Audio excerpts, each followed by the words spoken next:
Good morning. Good morning. Happy Wednesday. Happy Wellness Wednesday. Your girl's right on time this morning. I thought I was actually going to be a little bit early, but on time is good because there's a lot going on for me this week. I hope if you saw last week's video that you enjoyed it. It was about how our brains fill blank spaces. And my challenge last week to you all was to pay attention to the stories your brain tells you when you don't know something, and ask yourself, is it fact or is my brain trying to fill in blank spaces? And how often does it happen when we are lacking knowledge about a process, starting something new, or waiting on an outcome?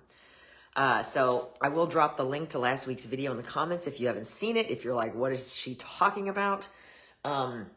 But if you did take that challenge, please drop a comment or send me a message and let me know, because accountability is a great thing. And it's also what we're going to talk about today. So if you've been following me for a while, then you know that Wellness Wednesday is about my personal experiences in my wellness journey and the things I'm learning in grad school as I study to become a licensed clinical mental health counselor. And this last couple of weeks especially has been challenging because I am about to do my second, in my whole program, my second face-to-face residency where I'm practicing skills with other students. And I'm nervous. I was saying other things, but I remembered that my self-talk can get me in trouble. So that's a conversation for another day. And it's also a conversation we've had on other days. In any case, if you are just stumbling on my page, my name is Donna. I'm a mom, a nana, a girlfriend, a grad school student studying for my Master of Science in Clinical Mental Health Counseling. That comes with the disclaimer that everything I talk about here is things I'm learning, or it's my personal experiences in my journey with anxiety and depression. And let me just tell you, the anxiety has been large and in charge lately, and I'm doing a little better this morning. I'm trying very hard to get it under control. So as I said, if you're just stumbling on my page, then I encourage you to, first of all, let me know you're here. If you're seeing this, whether it's afterwards or while I'm live, with a replay, or feel free to ask questions, make comments, as long as they're related to the topic and not political in any way. Then I welcome you to engage, because I truly believe that I started Wellness Wednesday because I truly believe that we can learn from each other's experiences, share tips and tricks, and that somebody might have something that's really working for them that we've just never even thought to try. And you'll also find that sometimes Wellness Wednesday sounds a little repetitive, and it's because although wellness is a very large umbrella and a large lens to look at everything through, repetition, just like when we were in kindergarten, repetition is what makes things stick. And sometimes we can hear this, just like our children. If you're a parent, you'll know what I'm talking about. We can hear the same thing over and over and over again, or we can say the same thing over and over and over again, and nothing really grabs. But then all of a sudden, one day, we hear it, or our child hears it from somebody else, and all of a sudden it clicks, and we're like, we've been trying to tell you that for years. So if you're a parent, you understand what I'm talking about. The same thing happens with us as adults. Sometimes we have to hear things many, many times before we actually hit that moment where we're ready to receive it and everything clicks. So with that said, if you are asking questions or commenting, and I'm not responding, it's not because I'm ignoring you. It's because I didn't see you. Facebook doesn't always show me all the things when I'm live. So you could be here and you could be chatting away in the comments, and I might never know till I'm done. So with that said, let's get started. So if you watched last week, if you saw last week's video, you know that I've been sharing some of what I'm learning as I prepare for my face-to-face residency, also known as an intensive. It's one of 5 face-to-face situations while I'm in the grad school program, because my grad school is online. I'm with Capella University. So there are 2 residencies that we do that are 4.5-day intensive face-to-face with other students, where we role play and practice counseling skills and receive feedback. And then the final 3 components of the program, at least for me, the way I have it scheduled, are a practicum and 2 internships. And that's where I'm not working with students, I'm working with real people, and I'm getting real feedback in real life. But that's a little bit off for me at this time. But this week has probably had me a little bit more nervous than track 1 did. This is track 2, and I'm not really sure why. And we're going to talk more about that next week when I come back with my lessons from residency part 2, similar to what I did after my first one. In any case, in the process of preparing for residency and digging more into what I believe is going to be my theoretical foundation for my counseling practice, I had another one of those light bulb moments, and that's what turned into today's topic. So my question to you today is, did you do it? Did you do the thing? And usually there's 3 responses to this question as a general rule, as far as knee-jerk immediate responses. And those responses are, yes, I did. No, I didn't. And then the final one, which is, wait, was I supposed to do something? Right now, that's usually my question. I'm like, what was I supposed to do? Did I miss something? What am I missing? So here's the thing. This topic, this is not about guilt. This is about accountability. And it starts with a simple question that is often more powerful than we realize. And it also depends on the meaning we ascribe to it. So accountability has a bad reputation, right? Totally bad reputation. When we hear that word, we often think of being in trouble, going to the principal's office, having to go for a meeting with the boss, getting called out, someone nitpicking us, or guilt. Because as soon as somebody's like, did you do it? And we're like, no, we didn't. Then there's all this guilt, right? There's all this guilt and self-consciousness. But healthy accountability isn't a punishment. It's support. That's the bottom line. It's not a punishment. It's support. And sometimes that can look as simple as someone asking, how did it go? Or saying to you, hey, did you get it done? So you're probably wondering how I got to this topic. So let's talk about that a little bit. So I'm preparing for residency. And as I mentioned last week, I'm learning that I've been kind of practicing CBT on myself and just in general daily life for a bit now. And I just didn't know how to articulate that. So I've been watching CBT example videos and mock counseling sessions. And in one of them, the therapist, which actually is Dr. Judith Beck, who is the daughter of Aaron Beck, the founding father, so to speak, of cognitive behavioral therapy or cognitive therapy. She talks about giving her client homework. And that homework looks like checking in. That client has an action plan, some goals to be completed, some homework, so to speak, in between sessions. And she gives them an opportunity to either call her or check in to let her know that it's done, or asks permission for her to call and check in with them halfway in between sessions to see if they have completed the homework. And in that moment, which has happened on multiple occasions as I've been preparing for residency, in that moment, my brain went, hey, you do this all the time. So I realized that I have been using CBT Connect techniques. Words are hard, y'all. They better get unhard really quick because I'm going to need them a lot over the next few days. I've been using CB techniques in some places that might surprise you and that surprised me when I thought about it. For example, my VIP group just recently had a challenge. Every time I run a fun health challenge in my VIP group, one of the biggest components of that is accountability. And everybody gets a point each day for checking in whether they hit their goals or not, because accountability is important, y'all. So that's a CBT technique that I just didn't even realize I was using. I was using it because I know it works for me, and I know that it works for the vast majority. Accountability works for the vast majority of people that I encounter.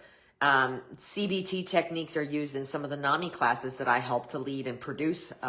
And even and especially in these Wellness Wednesday videos, when I issue a challenge at the end of the video and I tell you to let me know how you did, to send me a message or drop a comment, that's an accountability component. So it's something that I'm doing on a regular basis.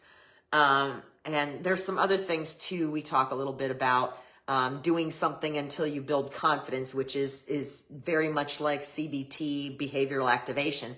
So there's lots of things here. I've used that a lot in my own journey, recognizing that being accountable to others helps me to do better. I do better when I'm accountable to something else or someone else on all things. For example, I often make the joke that I'm like a carp, and that the more room you give me to grow or perform in, the more of it I'm going to take. And that includes deadlines. If you tell me that something's important, but you don't give me a deadline for it, I'm not going to get to it as fast as if I do have a deadline. And that's part of that accountability process. There's a lot of talk out there. I see a lot of talk. I see a lot of posts on social media about keeping it quiet until it's finished. But here's the truth of the matter. I know that I do much better if I tell someone I'm going to do something. I am more likely to do it. So also, and I think I have this noted somewhere later, but maybe not. Maybe I forgot to. I'm kind of scanning my notes here. I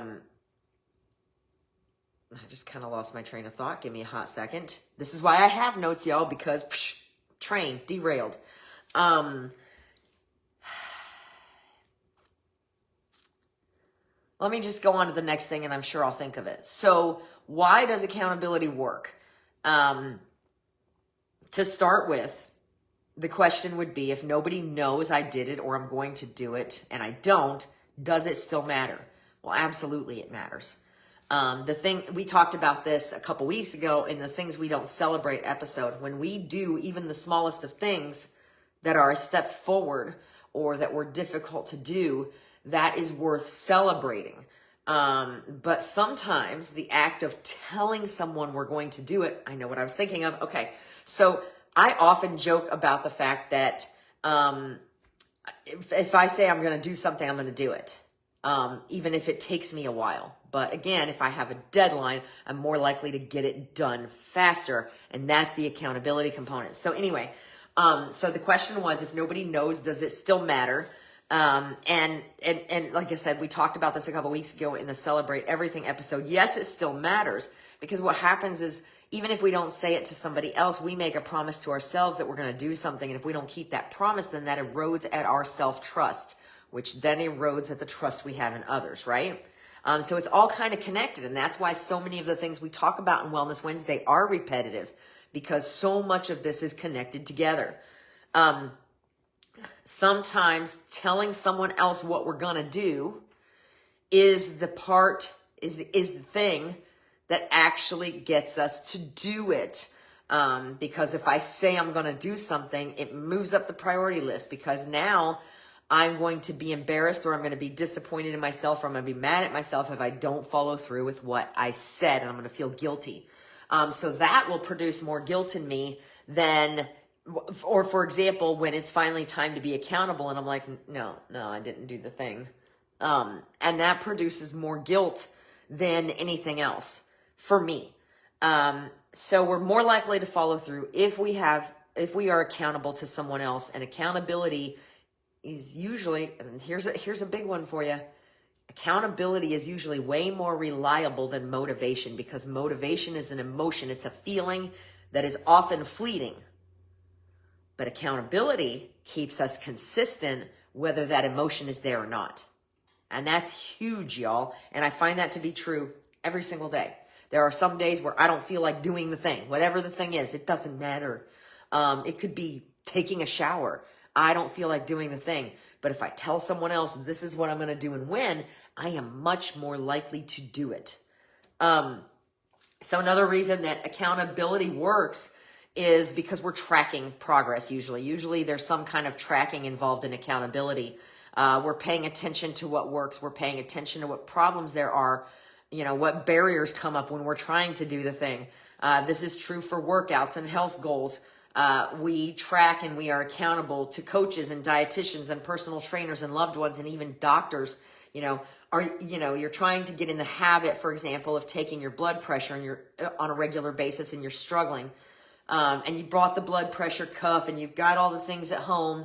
But then your doctor's like, I need to see at your next appointment, I need to see a history of at least X readings on your blood pressure, if you have to be accountable to the doctor, how much more likely are you to actually take the time to take your blood pressure every day at the same time for at least whatever number of days your doctor is asking for? So this can literally apply across the board. When I started cleaning up my diet, tracking my food intake in MyFitnessPal, which is a free app, although more components of it were free at the time, actually was a real eye-opener for me and helped me to clean up my diet, because I started to see where I wasn't taking in anywhere near as much protein as I thought I was, and I was taking in way too much sugar. Tracking water. We just did this in my VIP challenge in my wellness community. And one of my VIPs, when I asked what everybody's takeaway or win was from the challenge, one of the VIPs said, the tracking the water, because I thought I was doing better than I was. And I agree. If I'm not tracking my water intake, I often think I'm drinking a lot more water than I actually am. And sometimes that can be detrimental, because not being hydrated enough can affect how your brain works. It can affect how your body works, how your muscles work, etc. So tracking progress, accountability typically means tracking progress in some way, shape, or form. And if you're not tracking a number or a thing, it can't grow or be fixed, or you can't identify patterns. So that's another important part of an accountability component. Another reason that accountability works is plain and simple. Y'all, I'm 52 years old. I'm still a sucker for peer pressure. Not to do things I don't want to do. Well, in that respect, that I shouldn't do. But peer pressure helps me do the things I should do. So when I'm running a challenge in my VIP group, it's not just for my VIPs, it's for me. It's because I'm like, oh, girl, you are so far off track. You are so far off of these habits. It's time to do a challenge because you haven't done one in a while. And then all of us in my VIP group that are participating in the challenge, all of a sudden we're in there and we're encouraging each other and we're being accountable. And we're more accountable to ourselves, because we know we have to check in and tell everyone our results. And it works. Peer pressure works, but it also creates a support system within that group, or within your people, or whoever it is that you're being accountable to. So another reason that accountability works is because regardless of the outcomes, good or bad, like I just mentioned with my VIP group, it forces us to focus on something and avoid putting things off. I already kind of touched on this with the deadlines versus whenever. If you tell me I need this done soon, but it's not a priority, guess what? It's going to the bottom of the priority list. And whatever I have a deadline for is what's going to the top. And it's just, and again, that's a piece of that accountability factor. I've often, here's what I was looking for earlier. I've often said that if I say I will, but sometimes it takes me for freaking ever, y'all.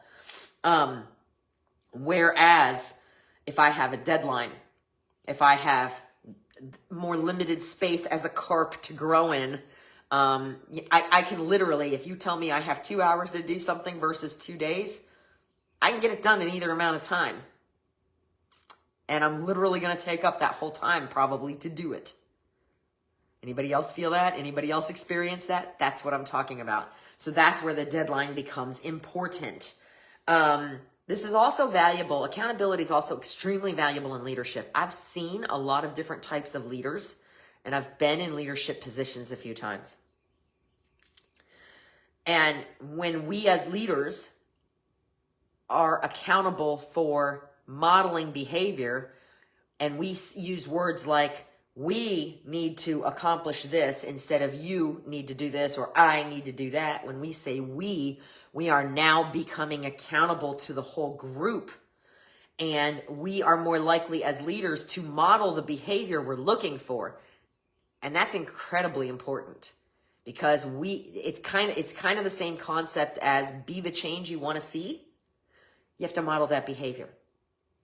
And when we create a situation as leaders where there's accountability, not just for everybody that we're leading, but for ourselves as well as leaders, we will be a better leader because of it.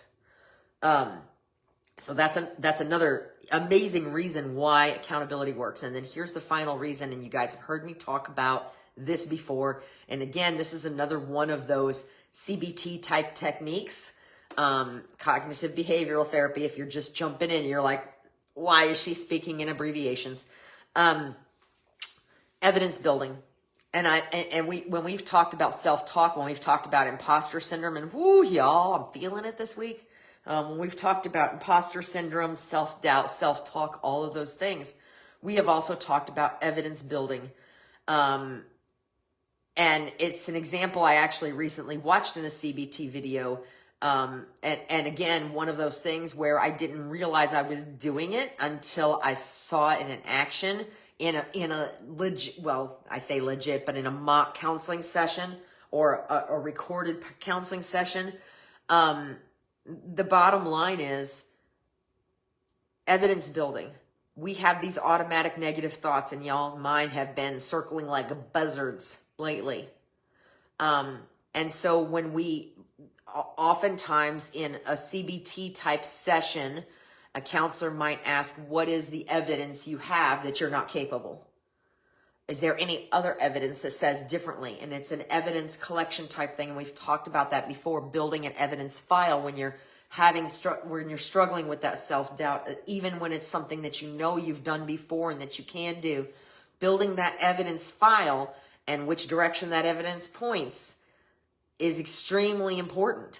And that's what accountability does. Accountability creates an evidence file, because when you say, I'm going to do this, and then you're able to say, hey, I did it, because you sent somebody a text or somebody checked in with you and said, did you do it? And you were like, yes, I did it, or I did it yesterday. You're behind, or whatever. You are building evidence of your capabilities. And that's, kind of, a behavioral activation thing too. So, as you can see, there's a lot of reasons why accountability really, really works. And if we think about it, more than likely, most of the time, especially those of us that are like me, that think we work better under pressure, it's because that deadline, it's because that accountability, it's because we may have known we needed to do this project for a stinking month, or watch these preparation videos for residency for a stinking month. And we didn't do it until we were facing a hard deadline or drop dead date. And we know from personal experience that accountability matters, because we don't want to fail. We don't want to not follow through. But that deadline's here. So we gotta do some extra butt busting because we put it off too long or whatever. So these are all the reasons that accountability works. Telling someone that we are going to do what we said we're going to do, that we're going to do the thing, helps us actually get to the I did it part. We're more likely to follow through when we have to be accountable to somebody else.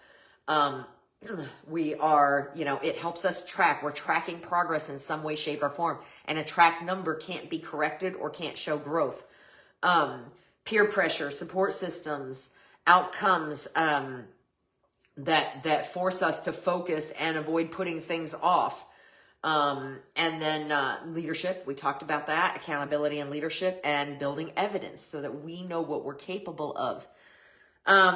So what does it look like in real life? What does accountability look like in real life? Well, we've already kind of touched on some of that, but basically it can be as simple as walking with a friend.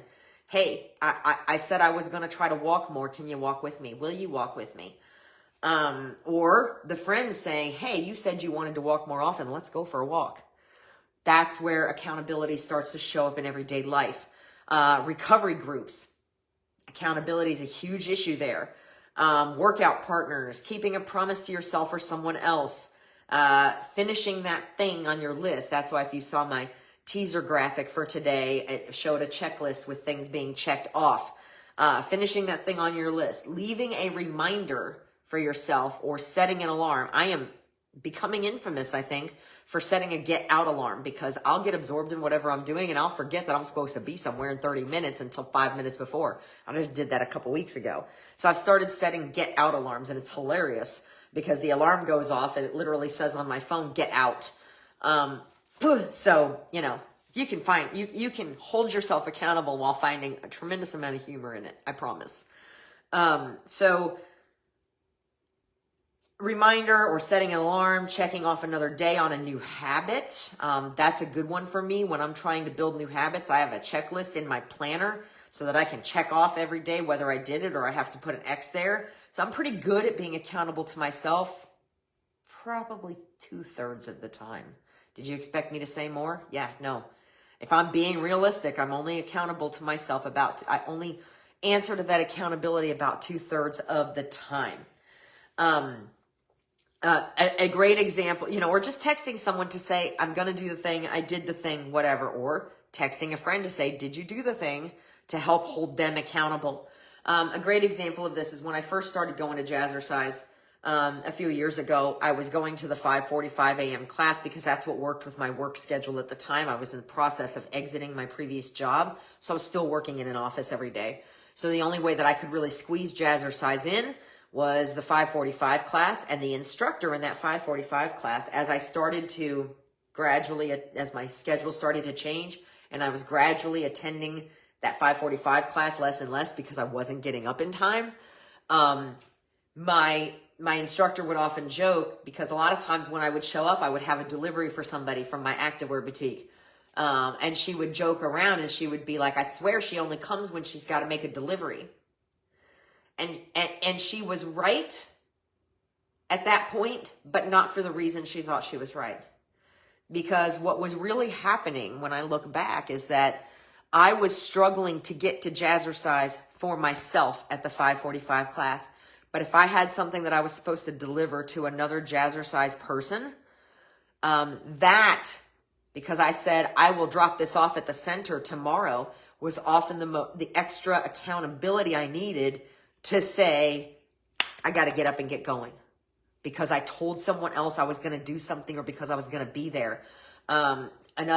Anytime I tell a Jazzercise instructor, I haven't been in like 2 weeks, I'm going to be at your class tomorrow, I've shown up every time. That's accountability. That's accountability in action every single day. So, I hope some of that made sense. Accountability matters because it helps us keep promises to ourselves and to others, and it provides evidence of what we are capable of. Mostly to ourselves, sometimes to others. So my challenge to you this week is to choose one small thing or promise that you've made to yourself, that you've made to someone else. Tell someone you trust about that thing. And have them check in with you. Ask them to check in with you and say, did you do it? And see if it makes a difference. And let me know. Drop it in the comments. Send me a message. I will be at residency this week, but you can use me as your accountability buddy. We've used that term a few times over the years. If you message me and say, I'm going to do this thing by this date, I'm going to set a reminder in my phone. And I'm going to check in with you by that date to see if you did the thing. And I want to know from you, did the accountability help? Did that extra layer of, hey, I said I was going to do this, so I need to do this by this date. Did that help you? Just remember these things. Accountability isn't about judgment, not in any way, shape, or form, unless we're judging ourselves, which is usually the case. It's about support. It's about giving extra support. It's someone standing beside you, not over you. So a lot of times when we think about accountability, we think about, the boss standing over our shoulder or whatever. That's not always what accountability is about. It's actually a very small component. So it is someone standing beside us, not standing over us. Action very often precedes confidence. We have to do the thing before we're going to believe we can do the thing. That is behavioral activation. Sometimes we just have to do the thing enough until our brain's like, oh, hey, we've been doing this for a while. That's what happened to me in this last week. And then first and foremost and finally, done is better than perfect. So if you're struggling to do the thing because you think it should look like this and it's only going to look like that, do the thing. Practice makes perfect. Done is better than perfect. All right. If you found this helpful, please share. This episode will be on YouTube within the next couple of hours. And all previous episodes are on YouTube. I will drop the link for last week's video in the comments. Remember that Facebook only keeps live videos for 30 days. And that's why all my videos are on YouTube now. So you can go watch them anytime you want. And again, if you found this helpful, please share. And then just whether you are a prayer, send vibes into the universe, a viber, I guess that's what we'll call it. Whatever your beliefs are, maybe send a couple extra my way, because I'm looking forward to learning a lot this week, and hope that I'm more prepared than I feel right now. So, all right, y'all have a fabulous week. Next week, I'll come back with some lessons from residency that apply to real life. And until then, be well.